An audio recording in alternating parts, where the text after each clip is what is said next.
What's going on, money lovers? Welcome back. So I recently made a video on Facebook and how they're transitioning into this metaverse company. In that video, I said I wanted to start taking a deep dive into a bunch of various other metaverse companies. So today we're going to be covering Unity Software, which is a great company. We're going to go over some brief background of the company, how they make money, and then get into their Q3 earnings report. And if you're interested in checking out that Facebook/metaverse video that I made, I'll link that in the pinned comment below.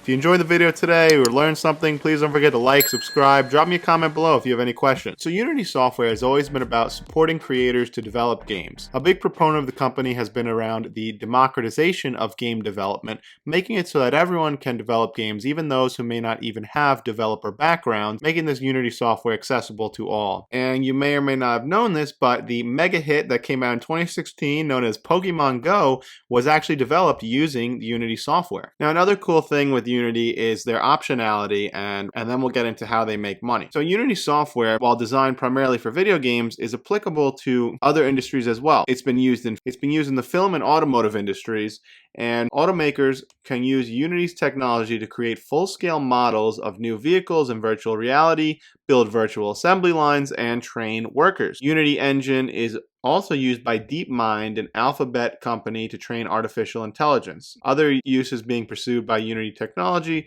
include architecture, engineering, construction. So it's very cool to see that this can be applied to a lot of different industries outside of gaming. So moving on to how Unity makes their money. They have three different segments of the business. The first is their Create Solutions, which is what users use to create their content, and it's based on a subscription-based revenue model. So if we take a look at this chart here, you can see that there's 5 different tiers. The first 2 are free, Unity Student and Unity Personal, which are designed to get people into the Unity ecosystem, create stickiness, and there's high switching costs because once you are comfortable using Unity, you don't want to go and learn a whole other platform. So they're trying to get people into their ecosystem at a young age, which I think is a great idea. And then if they start making money, then you have these other 3 tiers, Unity Plus, Pro, and Enterprise, which costs anywhere from $400 per year per seat to $2,000 per month for up to 10 seats. So that segment is their Create Solutions. Then the second segment of the business is the Operate Solutions, which is basically all the tools that one has at their disposal once their content is created and deployed. For example, things like advertising and monetizing their creations. And the monetization products are primarily based on a revenue share model, which is a great business model. On top of the subscription model, any money that developers make using Unity software in their games, Unity gets a cut of that. Now, another relevant statistic to this company, mobile games have been on the rise. The global mobile game revenue forecast, as you can see here, is expected to be $116 billion in 2024, and that's about double where it was in 2019 at $68 billion. So why is this mobile gaming trend good for Unity software? Well, 61% of mobile games are made using Unity software. And on top of that, 20 platforms were created with Unity.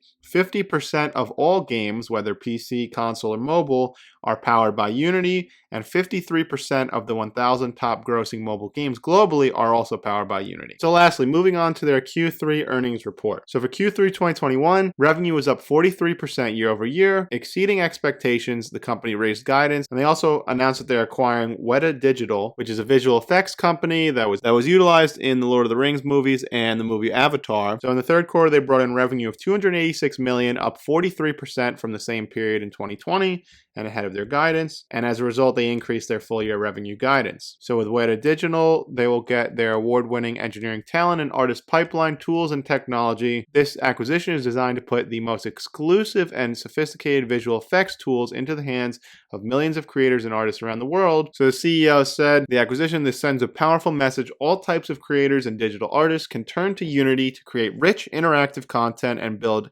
experiences regardless of industry. So of the 3 main segments, Create Solutions and Operate Solutions are the 2 largest segments of the business.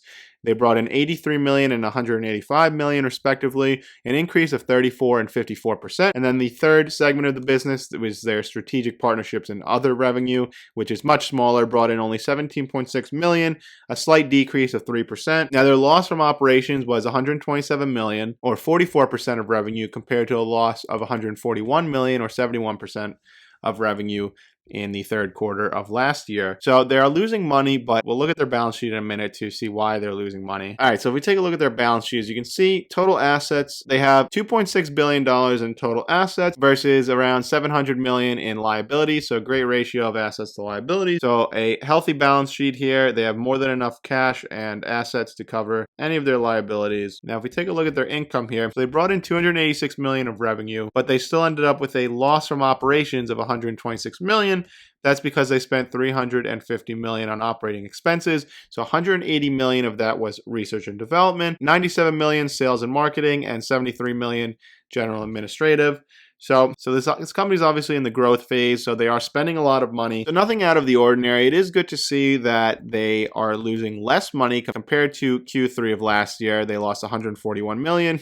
Versus only $126 million. Now, even though they spent more money because they're bringing in so much more revenue, they brought in $286 million in revenue versus only $200 million a year ago. So they were able to spend more on R&D and still report a smaller loss. So it looks like it would be pretty easy for this company to become profitable. They're still growing very rapidly, as we saw with that 43% revenue growth year over year. Another great sign is that this might have been thought of as, a COVID winner that would prosper with extended lockdowns and things of that nature. But seeing the world reopen and Unity is still thriving is a great sign. So as you can see, it's got the overvalued rating here, and it has run up quite a bit. I will not be buying any shares here. I would buy it on a pullback, but I don't want to chase it. And, they're still losing money here, but they are increasing their revenue at a very fast pace. And if we look at tip ranks, the average price target the analysts have is $161, so about 10% downside from where it currently sits, and it has run up quite significantly. It's up 30% in the past month, over 100% over the past 6 months. But I think this is a great business. It seems like their biggest competitor is Unreal Engine, the creators of Fortnite, but it also seems like there's a lot of things that are unique about Unity and Unreal. They're both able to thrive, and Unreal is a private company. So let me know what you think of Unity software in the comments below.